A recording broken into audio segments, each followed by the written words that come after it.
우리 이 코로나 바이러스 19가 곧 종식되기를 바라겠습니다.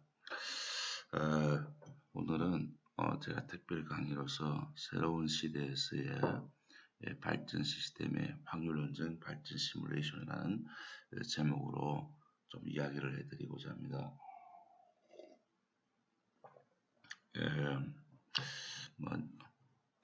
새로운 시대라는 것은 신재생 에너지원이 많이 들어오고 있는 이런 시대를 이야기를 의미합니다.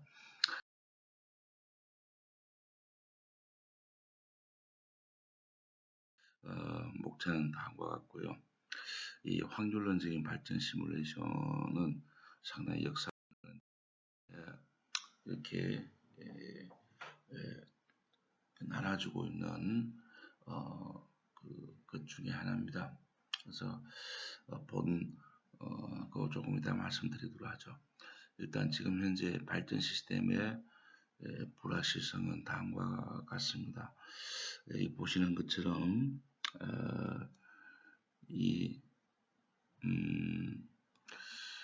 기존의 발전기들은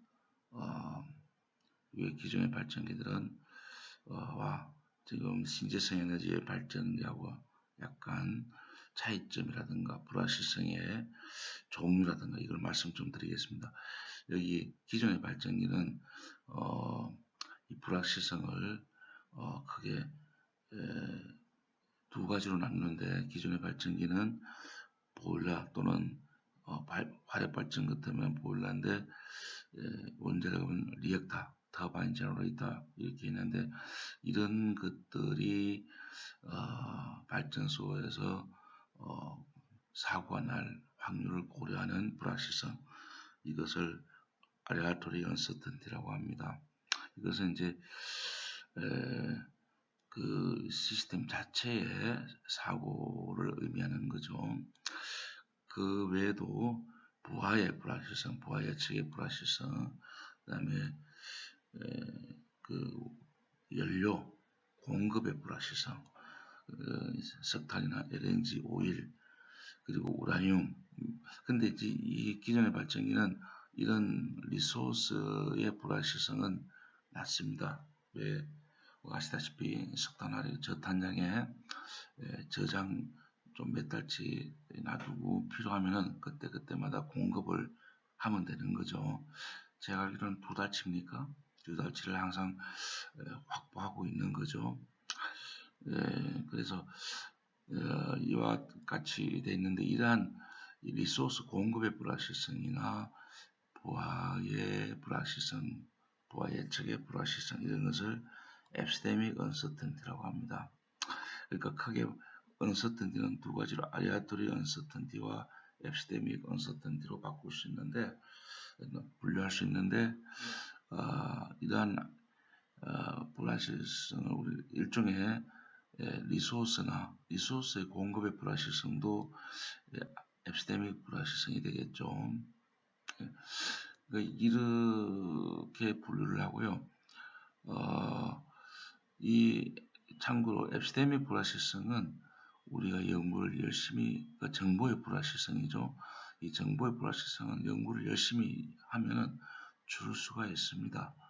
지금 현재 많이 줄였죠. 부하의 불확실성도 많이 우리가 줄였습니다. 근데 거기에 비해서 아리아토리 불확실성은 우리 아무리 연구를 열심히 해도 줄일 수가 없습니다.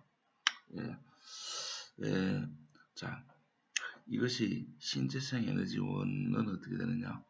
신재생 에너지원은 아시다시피 풍력 발전기, 포토볼타익, 솔라셀 제너레이터, 윈드 터바인 제너레이터, 이러한 기기 자체는 불확실 사고 확률이 없다 하더라도 있지만은 없다 하더라도 그에 비해서 큰 불확실성이 있습니다. 뭐냐면은 부하는 많이 줄어들었다 그랬죠. 리소스의 불확실성입니다. 리소스, 윈드나 솔라의 그 리소스 예측을 하기가 참 힘들어요. 그래서 이 불확실성이 너무나 커서 얘가 만일에 예를 들면은 바람에 불다가 푹 꺼져 버리면은 이 기기의 불확실성, 기기의 그 아리아두리 불확실성인 기기가 고장나지 않아도, 사고 나지 않아도 전력 공급이 중단이 되는 거죠. 그래서 지금 고민이 신재생 에너지원의 그래서는 이러한 시스템에 대한 연구도 중요하지만 바로 거의 초점이 얘가 불확실성이 커서 할 때 어떻게 줄일 수 있느냐, 그 불확실성을 어떻게 미티게이트 할 수 있느냐 하는 것의 연구가 초점이 연구가 여기에 이루어져 있습니다. 이걸 줄일 수 있는 방법 중에 하나가 이제 그럼 얘가 막 출렁출렁 하면은 리소스의 불확실성이 출렁출렁 하면은 이 바람을 저장해 놨다가 우리가 필요할 때만 끄집어내서 사용할 수 있으면 얼마나 좋을까요? 그게 안 된다는 겁니다.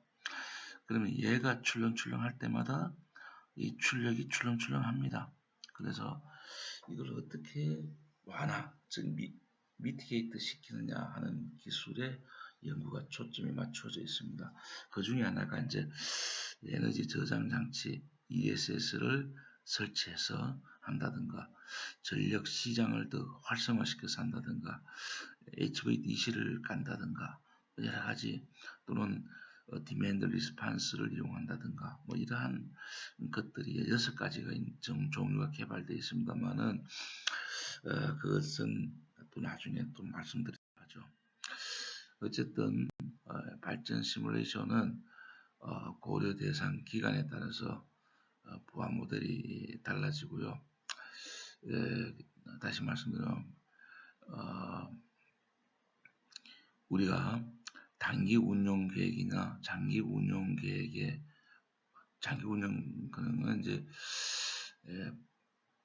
20년, 30년간의 계획입니다. 저는 개발 계획이라든가 이런 거죠. 단기 운영 계획은 유니트 커미트먼트 기동 정지 계획이라든가 발전기 보수 계획, 중기 계획입니다만은 이러한 어느 계획을 짜느냐에 따라서 이용하는 모델 형태가 달라집니다. 그래서 일례로 경제 운용 계획, 이것은 아주 단기 운용 계획이죠. 발전 시뮬레이션은 월간 또는 주간의 부하 지속 곡선 내지 부하 변동 곡선을 이용하여 발전기 정분비를, 즉 이코노미 로드 디스패치라든지 이런 것들은 인크리멘탈 코스트를 이용해서 부하 담당을 하는 것으로 합니다. 여기에 발전 시뮬레이션 이용 분야별 모델 형태를 나타냈습니다. 부하 모델의 종류에 따라서 고려하는 기간에 따라서, 즉 중장기 계획이냐 또는 전원 개발 계획 20년, 30년을 내다보고 하는 것이냐, 이러한 것에 따라서 그 부하 모델이 달라지고요. 이 부하 모델이 어떤 것들은 에너지로 보자, 덩어리로 보자 해서 하는 부하 지속 곡선이나 총 에너지 개념으로 하는 부분이 있는가 하면은 월간 또는 주간 좀 더 상세히 부하 지속 또는 부하 변동 곡선을 이용하고요. 또 일간도 하는 것이 있고 또 시간별로 하는 것도 있습니다만은 여하튼 고려 대상 기간도 이와 같이 그때그때마다 이용하는 것이 다르고요. 부하 담당도 방금 전에 한 것처럼 블록으로 보고 담당하느냐, 로딩하느냐, 정분비까지 고려해서 하느냐, 이렇게 달라집니다. 이러한 것들이 바로 장기 계획이냐 아니면은 단기냐 중기냐 실시간으로 운용 계획에 따라서 이러한 것들을 이러한 모형을 이용합니다. 가령 예를 들어서 장기 계획이면은 부하 지속 또는 변동 곡선을 이용을 합니다. 그리고 또 경제 예산이라든가 주요 전원 정책을 위해서는 또 역시 이러한 것들을 이용하고요. 그렇습니다. 운용 계획을 위해서는 이것을 이용합니다. 정분비 손실까지 고려해서 한다는 겁니다. 예, 그래서 참고를 하시고 뭐 어느 나라든 마찬가지로 하고 있는 겁니다. 우리 이러한 발전 그러다 보니까 불확실성을 고려한 요 정도까지는 우리 불확실성을 확률 기법을 이용해서 불확실성을 고려해서 발전 시뮬레이션이라는 이름으로 하고 있습니다. 이런 것들은 이제 디터미니스틱한 사고 확률을 고려할 필요가 없죠. 짧은 단기 전이니까. 그래서 하고 있는 것이 현실입니다. 근데 신재생 에너지가 들어오면서 이것도 불확실성을 고려해서 하고요. 이것도 불확실성을 고려해서 하는 발전 시뮬레이션이 많이 연구가 되고 있습니다. 이러한 확률론적인 발전 시뮬레이션은 역사가 상당히 오래되어 있습니다. 부스 앤 바레로 앤 자물리라는 사람이 1967년도에 사고 확률을 고려한 부하직속 곡선을 개발한 방법 모델을 이펙티브 로드라고 뒤에 나옵니다만은 말씀드리겠습니다. 그래서 이걸 이용해서 유효부하직속 곡선이라는 개념을 이용해서 사용하기 시작한 이래로 부스 앤 바레로, 부스, 젠킨스, 조이, 사가르, 링걸리, 우드에서 많이 개선되어서 잘 아시는 것처럼 전원개발 계획용 프로그램인 와스프의 그 핵심이 되고 있습니다. 우리가 일반적으로 이제 비용 계산에서는 픽스드 코스트, 고정비하고 가변비, 베리어블 코스트가 있죠. 근데 이 즉 고정비와 가변비 이거는 건설비로 대표되고 이거는 이제 연료비로 대표됩니다만은 이 중에서 이거는 뭐 디스카운트 레이트라든가 인트레스트 레이트 이자 이런 걸 따져서 하는 거라서 좀 간단한데요. 심플한데 이 베리어블 코스트 이 발전 비용 계산하는 게 어렵습니다. 그래서 와스프도 핵심은 물론 이 두 개 다 고려해서 이놈들을 미니마이즈 하는 것을 목적함수로 되어 있지만은 이 베리어블 코스트 계산하는 게 어려운 겁니다. 프라심이라는 모델을 이용해서 하고 있습니다. 오늘 제 강의도 여기에 신재생 에너지까지 고려해서 어떻게 이 발전 시뮬레이션, 즉 베리어블 코스트를 찾아내느냐, 계산해내느냐 이것에 대한 핵심이 되겠습니다. 그래서 1970년대까지는 바로 이 방법이 주종을 이루고 여기 제가 좀 나중에 끝에 소개하는 우리 연구실에서 한 10년 전에 개발해서 클라우딩 시스템, 즉 인터넷만 되면 어디든지 언제든지 anywhere, anytime으로 시뮬레이션 할 수 있는 것을 장착을 해놨습니다. 소개를 해드려서 같이 시뮬레이션을 해보도록 하겠습니다. 그리고 대규모 계통에서는 계산 소요 시간이 커지는 좀 단점이 있습니다만 지금 컴퓨터가 많이 발전되었죠. 그래서 현재는 정확성에서 좀 보장되어 있는 역시 이 방법을 이용하고 있습니다. 계산 시간이 컴퓨터가 발달하기 전에는요, 어떻게 하면은 이 확률론적인 발전 시뮬레이션의 방법을 시간을 줄일 수 있느냐, 여기에 초점을 맞춰서 수많은 연구가들이 연구를 했습니다. 역시 제 박사학위도 그 연구를 했습니다. 그래서 박사학위를 취득을 했습니다. 나중에 말씀드릴게요. 1980년대에 그러다 보니까 어떻게 하면 계산 시간을 줄이느냐, 좀 정확도에서는 조금 손해를 보더라도 이러한 것들이 많이 연구되었습니다. 그래서 1980년에 스트리멜, 젠킨스, 밥, 베리스 이런 분들이 이 큐뮬런트라는 방법을 개발해서 논문을 발표했습니다. 저는 이 논문을 읽고 쇼크를 받았습니다. 왜?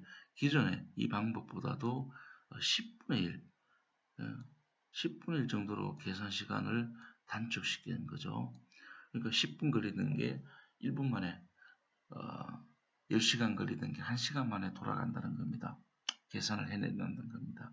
얼마나 획기적인 방법입니까? 근데 이 방법이 처음에 나왔을 때 이 방법을 제가 프로그램을 직접 짜서 해봤는데요.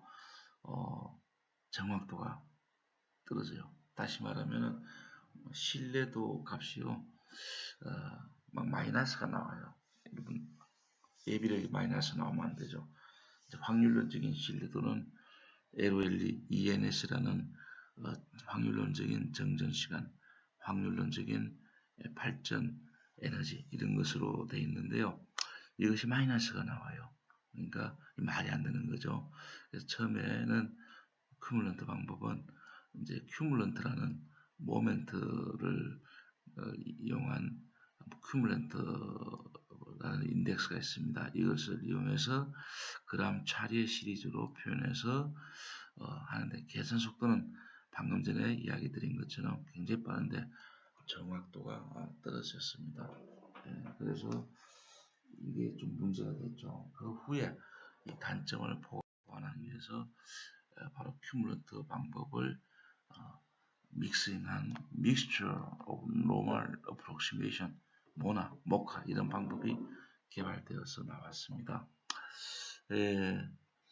이것이 이에 대한 것도 연구가 엄청 많이 있었습니다. 그래서 저희들이 막 한참 연구할 때 1980년대에서는 수많은 교수나 연구자들이 이쪽 분야에 많은 연구를 했습니다. 그 후에 이제 기대 정분비 분급을 해서 시덴 블라드와 스테파니 1982년에 개발해서 정분비 기대치법에서 Expected Incremental Generation Cost EIGC라는 방법으로 사고 확률의 반대 개념이 가동률인데요. 그 availability 커브를 작성해서 연료비나 또 신뢰도 지수를 산정을 하는 것을 개발해냈습니다. 그 외에 쉔크라는 사람이 1983년에는 세그멘테이션 방법을 개발해서 보다 신속하고 보다 정확하게 구하는 방법을 개발해 왔었습니다. 그 후에 1988년에는 중국 사람인 시판 왕이라는 사람이 그 등가 에너지 함수 EF법이라는 방법을 개발해서 하기도 했습니다. 이것은 결정론적인 방법, 사고 확률을 고려하지 않는 디터미니스틱 방법, 그리고 사고 확률을 고려한 이러한 방법을 분류해서 제가 소개를 해놨습니다. 여기에 바로 부스 바레로 방법, 기대 정분비법, 그리고 세그멘테이션 방법, 등가 에너지 방법, 이러한 것들을 여기 보시면 몬테카를로 시뮬레이션 방법도 이렇게 확률론적인 방법에 들어가게 되겠습니다. 그 후에 좀 근사치법이라고 분류를 해놨는데 큐뮬런트 방법에 기초한 큐뮬런트 방법이라든가 모나 방법 또는 모카 방법, 또 Mixture of Normal Approximation 또는 Mixture of Cumulant 이러한 것들이 되겠습니다. 참고로 하시고요. 이러한 확률론적인 발전 시뮬레이션은 최근에 와서 리뉴얼 에너지 제너레이션을 어떻게 고려를 할 것인가 하는 것까지 해서 툴이 개발되어서 미국이나 또는 독일 이런 데서 제공을 하고 있습니다. 한국은 없습니다. 한국에서 개발한 툴이 있으면 좋겠는데요. 없다 보니까 안 좋죠. 그래서 미국이나 이런 데서 독일이나 이런 데서 개발해 갖고요. 야, 너네들 공짜로 처음에 돌려주는 척하고요. 나중에 돈 받고 멤버십 받고 돌려줄게. 그래서 인터넷이 요즘은 다 돼 있으니까 여기 보시는 것처럼 그 EM카스라고 있는데 우리나라 계통을 돌려갖고 선전하고 있습니다. 그래서 야, 우리 한국 거 너네들 이렇게 돌려줄 수 있으니까 사라. 예, 이 패키지가 만만치가 있습니다. 그래서 1년에 뭐 몇십억씩 받고 또 몇 억씩 받는다 하더라도 신재생 에너지 발전 사업자가 한테 다 받는 거죠. 그래서 발전 비용 계산, 발전 비용이 얼만큼 낮아지느냐, 또는 신뢰도가 얼만큼 좋아지느냐, 이런 것들을 계산해주고 돈을 챙겨가는 거죠. 그래서 빨리 우리도 개발을 해야겠습니다. 마침 10년 전에 저는 이 분야 연구를 계속 한 40년간 해왔기 때문에 신재생 에너지원을 고려해서 발전 시스템을 개발해서 여러분들 연구용입니다. 상업용은 아니고 장착을 해서 이렇게 보여주고 있습니다. 이러한 효과가 있다. 그래서 특허도 내고요. 했는데 좀 그래요. 왜 필요해야 되는데요. 아직까지 우리나라에서 전력거래소, 산자부에서 규정을 안 돌려도 됩니다. 예를 들면은 내가 풍력 발전 100메가와트짜리 하나 짓는데 이게 돈벌이가 얼마만큼 될 것인가. 즉 이거 지어서 돌리면은 내년에 1년간 얼마만큼 CO2 삭감되고, 그리고 발전 비용은 얼마만큼, 화력 발전 비용이 낮아져서 발전 비용 얼마만큼 디크리징하고, 이런 것들을 보고서를 내서 뭔가 사업가는 미리 설치하기 전에 자기가 그 이윤이 얼만큼 생길 것인가, 이것을 계산을 예측을 해갖고 하는 것이 지혜로운 사업가가 아니겠습니까? 그런데 툴이 없습니다. 그런 것을 예를 들면 우리 탐라 해상을 200메가와트 지었다. 이것이 과연 얼만큼 1년에 이익을 보는 것인가, 국가에 기여하는가, 이러한 것들을 먼저 시뮬레이션 해보고 예측을 해서 있으면 얼마나 좋겠습니까? 근데 우리나라는 규정도 없었고요. 그랬습니다만은 최근에 이거 안 되겠다. 점점 발전 사업 그 중에서도 그렇고 시민간도 그렇고요. 신재생 에너지 발전 사업자가 늘어나니까 태양광도 그렇죠. 많이 늘어났습니다. 이거 가만두면 안 되겠다. 애들한테 일주일 전에 내가 얼만큼 출력을 낸다 하는 것을 예측하고, 또 그것에 대한 기여가 얼만큼 되겠다 하는 것을 이 보고서로서 제출하도록 규정을 만들자 해서 얼마 전에 통과되었습니다. 그래서 아마 조만간 이 규정에 따라서 이 탐라 해상 또는 발전 사업자들, 신재생 에너지 발전 사업자 태양광도요, 이 사장이 이 보고서를 내야 될 겁니다. 그러되면은 이런 프로그램에 구입해서 어떻게 하든지 해야 됩니다.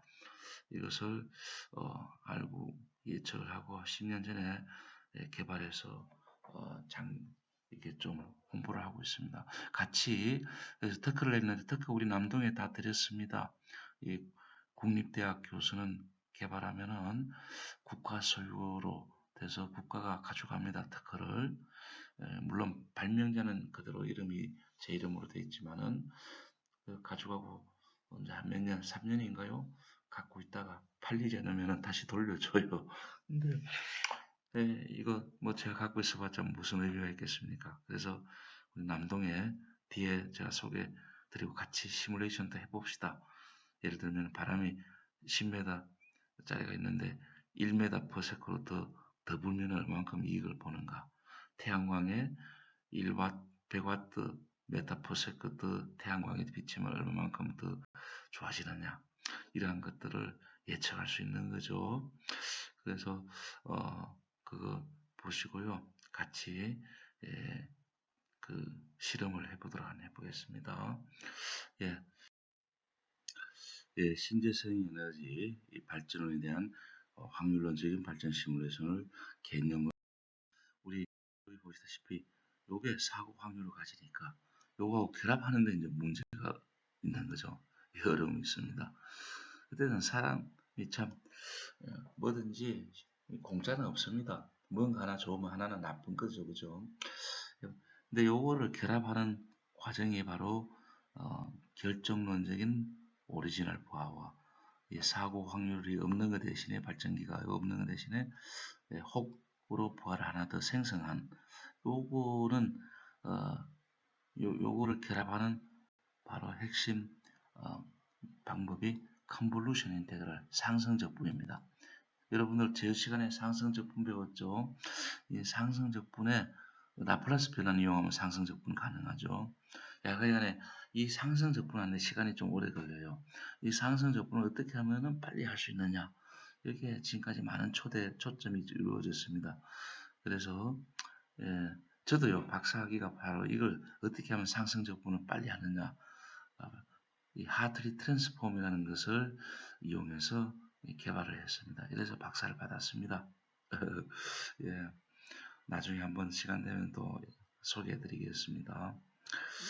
예, 이러한 것이 바로 이펙티브 로드, 이 부하를 이펙티브 로드라고 하고 이렇게 결합하는 것을 이 키브는 로드 커브라고 합니다. 그래서 ELDC 라고 하는데 이 ELDC 작성 방법이 이제 바로 이러한 문제를 푸는 핵심이 되겠습니다. 나중에 말씀드리고 오늘은 이 개념만 이야기 좀 드리도록 하겠습니다. 또 하나는 이제 전혀 다르게 몬테카를로 시뮬레이션 방법이 되겠습니다. 몬테카를로 방법은 이와 같이 발전기가 운전하다가 고장, 운전하다가 다운 이렇게 히스토리가 엮여 나간다 그랬죠. 이것을 평균으로 치면 이렇습니다.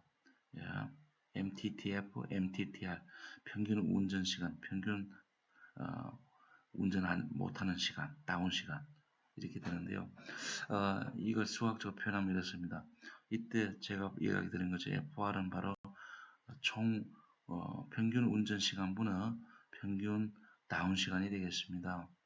예, 평균 운전 시간 역수를 우리 람다 고장률, 평균 다운 시간의 역수를 묘, 복구율이라고 정의합니다. 상식적으로 이렇게 알아두시면 좋겠습니다.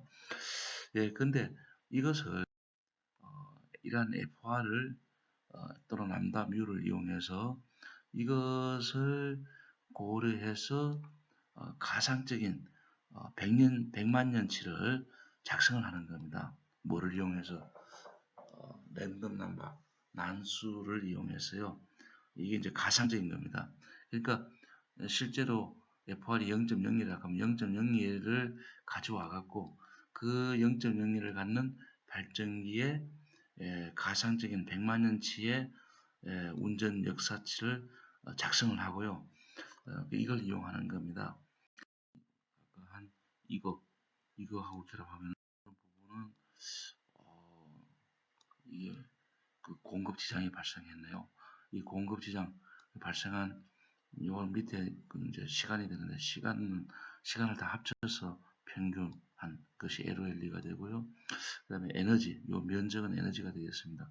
이러한 것들만 모아서 다 합쳐서 100만 년, NY는 시간인데요. 100만 나누면은 평균 에너지가 되겠죠. 이렇게 해서 이게 바로 ENS가 되겠습니다. 평균의 expected energy, not served, 평균 공급 지장 에너지가 계산되고 expected 1년에 대한 해당되는 평균 고장 시간이 되겠습니다. 이것이 LOL ENS가 계산이 이렇게 되는 겁니다.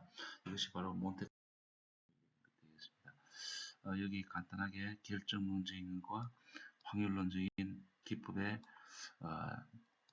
장단점, 그리고 어느 때 이걸 이용하느냐. 주로 이제 지금까지는 expansion planning 또는 maintenance scheduling 이런 데서는 이러한 것이 이용을 많이 했었습니다. 즉 확률론적인 보치를 이용 많이 합니다. 대신에 이제 단기 운용 계획, economic load dispatch라든가 유니트 커미트먼트, 기동 정지 계획에서는 이 deterministic approach를 이용을 많이 했습니다. 근데 이제 신재생 에너지가 투입되면서 오퍼레이션 이 플래닝 모드뿐만 아니고 오퍼레이션 모드에서도 확률론적인 기법을 선호하게 되었습니다. 예. 그래서 이 확률론적인 발전 시뮬레이션이 요즘은 더 각광을 받고 있습니다. 예. 이것을 응용을 한 막 예를 들어서 제너레이터 메인텐스 스케줄링은 이런 식으로 구성도가 되어 있는데 우리 연구실에서 신재생 에너지까지 고려해서 메인텐스 스케줄링을 개발해서 우리 남동에 납품한 것이 돼서 지금 사용을 좀 해줘야 되는데요. 나중에 또 시간 되면은 그건 따로 한번 이야기 드리도록 하겠습니다. 여기서는 그다음 로드 듀레이션 커버를 이용하고요. 양수나 수력을 어떻게 이러한 것들도 좀 하려고 이렇게 제가 해놨습니다. 신재생 에너지 발전은 뭐를 좀 소개해드리더라고요. 이거는 참고로 신재생 에너지 발전원이 요즘 왜 각광을 받고 있는가 이런 것들을 좀 소개를 해놨습니다. 그리고 차이점 방금 전에 이야기 드린 것처럼 크레딧이라고 커패시티 크레딧으로 이렇게 인정하자.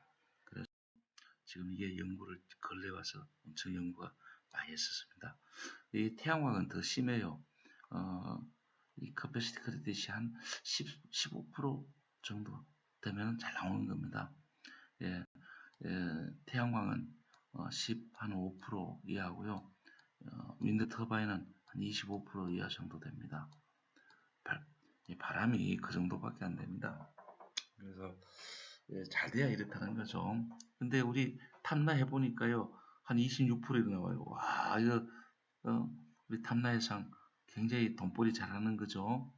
그래서 제가 김동연 본부장님 가끔 만나서 물어봤더니 돈벌이 잘 되느냐고 물어봤더니 돈 벌어놓으면은 제주도에서 제주도 바람이라고 좀 돈 달라고 한대요.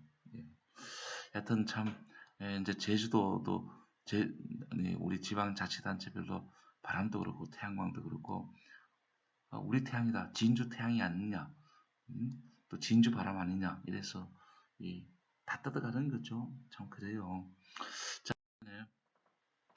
자, 이러한 신재생 에너지에 대한 출력이나 이런 모델을 좀 이야기 드리도록 하겠습니다. 이것은 윈드 터바인 풍속에 따른 출력, 이 상관관계가 중요합니다. 그럼 일반 발전기는요, 출력을 X축에 놓습니다. 당연히. 그리고 Y축이 아니고 출력 X축에 놔요. X 놓고 여기를 연료비로 놓고 우리가 곡선을 그려서 많이 이용하고 있습니다. 연료비 함수죠. 왜냐하면 이 연료비는 여기 연료비는 뭐랄까 리소스를 이야기하는 리소스 석탄이나 LNG 리소스는 100% 공급이 가능하다. 이렇게 보고 하는 겁니다. 이것을 2달치나 또는 LNG 같으면 한 며칠치 또는 몇 주치를 저장을 해놓고 공급할 수 있잖아요. 근데 이것도요 사실 말이 그렇지 공급이 중단되면은 출력이 안 나오죠. 이런 것처럼 그래서 기존의 컨벤셔널 제너레이터는 우라늄도 저장해 놓고 하는 거죠. 근데 석탄 화력이나 LNG 화력 기존의 발전기 원자력 발전도 다 이런 특성 곡선을 갖는데 풍력은 P를 X축 출력 사실 이게 맞죠. 윈드 스피드 리소스의 공급을 X축 이걸 참 Y축으로 이렇게 놓고 하고 있습니다. 그래서 태양광도 마찬가지로 보시면 태양광 발전 솔라셀도 제너레이터도 태양광을 X축 파워 아웃풋을 Y축으로 놓고 특성 곡선을 놓고 계산합니다. 여기도 태양광도 포토볼타익도요 솔라셀 제너레이터도 풍력하고 좀 비슷한 곡선이네요. 여기에 RC 여기서부터 컷인 돼 갖고 쭉 올라가다가 이제 어느 정도 되면은 G값 이 정도 돼 이게 한 1000메가와트 정도 됩니다. 되면은 이렇게 그 이상은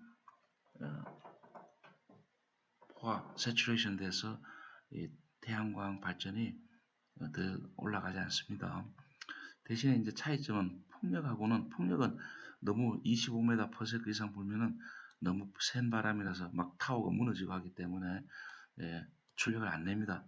스톱 하는데 태양광은 그게 없다는 거 이게 차이점이죠. 태양광에 대한 풍력이든지 리소스의 불확실성이 있어서 그 리소스에 대한 좀 연구하는 것이 필요합니다. 여기 보시면 제주도에 2007년 실제 데이터를 추정해 나왔어요. 이거를 확률 분포 함수로 나타내 보니까 이래요. 데이와 나이트가 있으니까 일출일몰이 있으니까 2분 하프 정도는 0이고요. 0이고 나머지가 쫙 이렇게 분포되어 있어요. 좀 특이한 거죠. 이거는 바이블 분포도 아니고 노멀 분포도 아니고 이런 분포 같습니다. 그래서 이러한 태양광이든 또 솔라셀이든 리소스의 불확실성이 있으니까 이 출력 특성 곡선과 리소스의 불확실성 특성 곡선을 결합을 해서 우리가 이 상태를 내야 됩니다. 이것이 기존 발전기는 이게 퍼펙트한 거죠. 이것이 공급할 확률이 늘 100% 1이다 하면은 그렇다면은 전번에 이야기 드린 것처럼 발전소의 사고 확률 때문에 온 오프 이게 상태 발전된다는 이것이 이런 출력을 낸다 안 낸다만 따지면 되거든요. 그래서 투 스테이트 모델로 되는데 지금 이거 보시다시피 이거 확률까지 감안하면은 멀티 스테이트로 나타납니다. 그래서 다계 상태로 즉 멀티 스테이트로 신재생 에너지, 태양광, 풍력 이런 것으로 출력 특성은 모델링 돼야 된다 하는 것을 이야기합니다. 태양광도 마찬가지입니다. 멀티 스테이트로 이렇게 나타내서 해줘야 정확하는 겁니다. 이러한 것들을 이제 이런 멀티 스테이트로 해서 로드 듀레이션 커브도 이펙티브 로드도 해야 된다 이런 이야기가 되겠습니다. 하여간에 ELDC도 투 스테이트 모델 기존에 발전을 했는데 이제는 멀티 스테이트는 이렇게 수식화됩니다. 여기 컨볼루션 인테그랄인데요. 이것을 디스크리트로 나타내면은 하는 방법이 있습니다. 이런 식으로 하면 됩니다. 나중에 또 말씀드릴게요. 이런 ELDC 커브, 이퀴벌런트 로드 듀레이션 커브라고 하는 것이 작성이 되면은 이제 요걸 작성하는 것은 컨볼루션 인테그랄로 하는 겁니다. 이번 말 되면은 요 값이 이제 LOLE 그리고 요 면적이 ENS가 됩니다. 이렇게 된다는 거고요. 수식을 쓰면 이렇습니다. 이걸 흐름도로 나타내면 이렇습니다.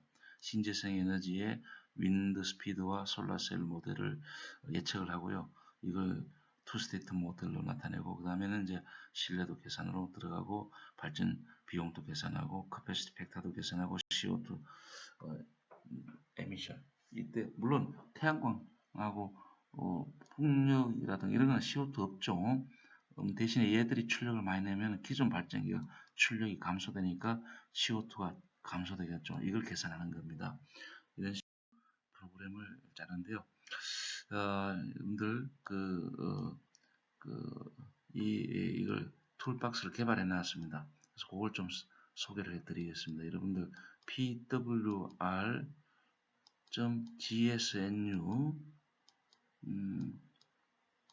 gsnu.ac.kr 여기 홈페이지 들어가셔서 왼쪽에 보시면 프라심이라고 있습니다.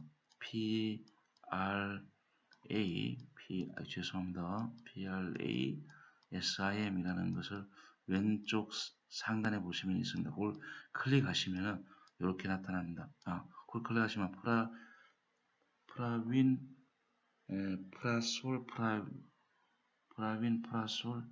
프라심이라는 게 나타나죠. 근데 그거 들어가기 전에 여기서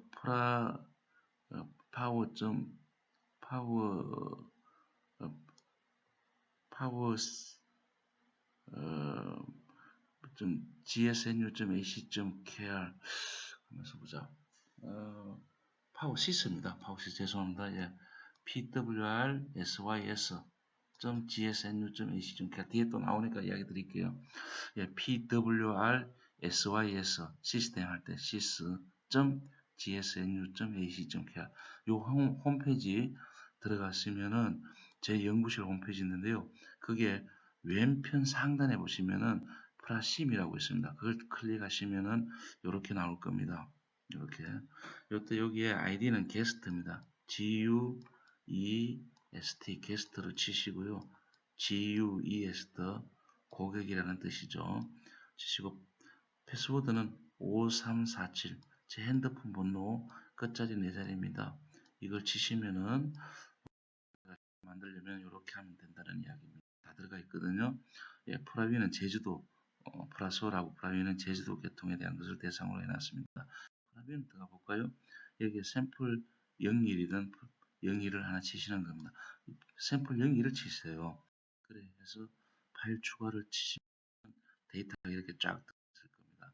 예, 그렇게 뒤에 좀 더 상세하게 설명드리고 같이 해보도록 하죠. 일단은 개념부터 좀 말씀드릴게요. 그래서 요건 컨벤셔널 제너레이터고 요게 풍력 발전기가 하나 있다. 10MW짜리가 각각 달려있다. 그리고 부하는 피크가 20MW고 이러한 24시간 요게 X, Y축을 시간으로 했습니다. 24시간이 10MW